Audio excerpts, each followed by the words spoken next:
ఒకటే మొన్న ఒక న్యూస్ వచ్చింది, గేమ్ చేంజర్ సెప్టెంబర్ ఏదో రిలీజ్ చేస్తానని మీరు ఎవరితో చెప్పి మీరే అన్నట్టుగా మళ్ళీ నువ్వు సంక్రాంతికి వెళ్ళి ఎక్కడికో వెళ్ళిపోయావు. మాట్లాడదాం. అంటే వెరీ లక్కీ. ముందు డిసెంబర్ చాలా హెల్దీగా ఉంది, జనవరి కూడా ఇలాగే ఉండాలి. యానిమల్, ఆయనాన్న, సలారు కమర్షియల్గా అన్నీ సూపర్ హిట్స్ వచ్చాయి ఈ మంత్. సో నెక్స్ట్ మంత్ కూడా సంక్రాంతికి వచ్చే సినిమాలు ఎక్స్ట్రాడినరీ హిట్స్ అవుతే మనకు థియేటర్స్కి జనాలు ఎలా అయితే వస్తున్నారో నెక్స్ట్ మంత్కి ఉపయోగపడుతుంది. విష్ సంక్రాంతికి వచ్చే సినిమాలు మ్యాక్సిమం హిట్ కావాలి, అది కోరుకోవాలి.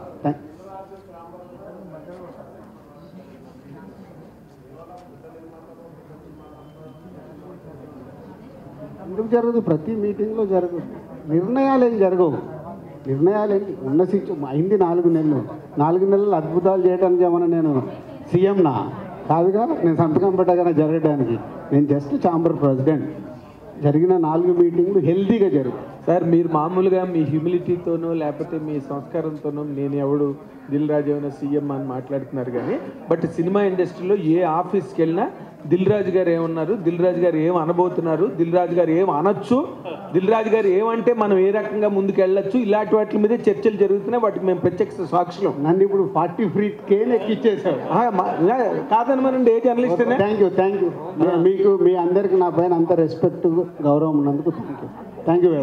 మీరు ఇందాక చెప్పిన దానిలో నాకు ఆవిడ జర్నలిస్ట్ని అడిగారు, మీరు నువ్వు ఏ సినిమాకి ఎక్సైట్ అవుతావు టికెట్ తీసుకోవడానికి అని. వాళ్ళు ఎవడైనా సరే బిగ్ బడ్జెట్ పెద్ద హీరోలకే వెళ్తారు. అంటే ఈ మేరకి తక్కువ సినిమాలకి కొంచెం వెనక్కి జరగడానికి అవకాశం ఉంది. అలా ఉండదు. అంటే ఇప్పుడు జనరల్గా మన మైండ్ సెట్ ఎలా ఉంటుంది?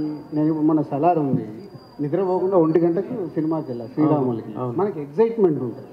సో పెద్ద సినిమాలు వచ్చినప్పుడు ఆ సినిమా చూసేయాలని యాంగ్జైటీ ఉంటుంది. సో దాని తర్వాత కూడా మంచి సినిమాలు చూస్తూనే ఉంటాం. సంక్రాంతికి ఒకటే సినిమా కాదు, 4 సినిమాలు ఆడతాయి. ఒక్కొక్క ఇయర్ 4 సినిమాలు సూపర్ హిట్లు అయినాయి, సూపర్ హిట్లు అయిన ఇయర్లు కూడా ఉన్నాయి. ఫస్ట్ దేనికి వెళ్తాము?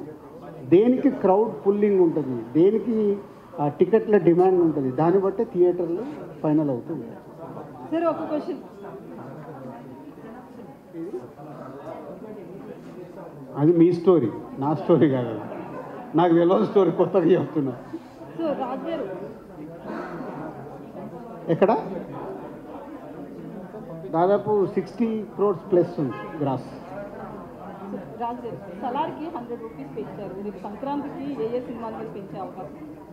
ఇందాక అన్నాను కదా, ఏ సినిమాకు నువ్వు డిమాండ్కి వెళ్తావు? ఆన్సర్ ఏ సినిమా నువ్వు డిమాండ్కి వెళ్ళాలనుకున్న సినిమాకే టికెట్ రేట్ పెరుగుతుంది. వేరేది పెరిగితే అమ్మ ఆగమ్మా నెక్స్ట్ వీక్ చూస్తామండి. సార్, మీరు కాంట్రవర్సీగా ఎలా మూవీ నేమ్స్ చెప్పరో మేము కూడా అలాగే చెప్పాం. రెవెన్యూ చూడటానికి కాస్ట్ పెరుగుతుంది కదా. మీరు నన్ను అడుగుతారేంటి సార్? నాకేం సంబంధం? ఛాంబర్ కాదు, ఇండివిజువల్గా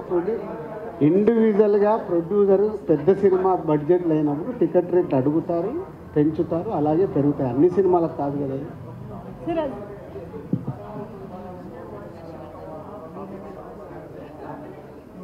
అది ఆనవాయితీ కదా. ఇవాళ కొత్తగా ఏంది మారమంటే మారదు కదా, ఆనవాయితీ జరుగుతూనే ఉంది కదా. గవర్నమెంట్ ఇస్తే పెరుగుద్ది. 2 స్టేజ్లలో ఇచ్చారుగా సలార్కి. అలాగే పెద్ద సినిమాలకు పెద్ద బడ్జెట్ ఉన్నప్పుడు రెవెన్యూస్ మీద పెరుగుతూ ఉంటాయి. 3 వారాలు అయిపోయింది కదా. 3 వారాలు రెవెన్యూ రావడం ఈ రోజుల్లో మహా అద్భుతం. మళ్ళీ తర్వాత సలార్కి ఆప్షన్ ఉండాలి కదా. సలార్కి 3 వీక్స్కి మళ్ళీ సంక్రాంతి సినిమాలు ఉంటాయిగా. వెయిటింగ్. మా మినిస్టర్ గారు వెంకటరెడ్డి గారు చెప్తా అన్నారు, అపాయింట్మెంట్ తీసుకొని అప్పుడే. మొన్న జరిగిన మీటింగ్లో మంత్రి గారితో ఏం లేదు. ఫస్ట్ అంటే గవర్నమెంట్ ఫామ్ అయింది కాబట్టి ఇండస్ట్రీ నుంచి వారిని వెళ్ళి కలిసి సీఎం గారు అపాయింట్మెంట్ తీసుకోమన్నాము. తీసుకుంటే అప్పుడు ఇండస్ట్రీకి ఉన్న ఏంటి అనేది సీఎం గారికి చెప్పినప్పుడు సీఎం గారు మంత్రి గారు మాట్లాడుకొని ఇండస్ట్రీకి సంబంధించిన ఏదైనా డిస్కస్ చేస్తాం. Okay, thank you.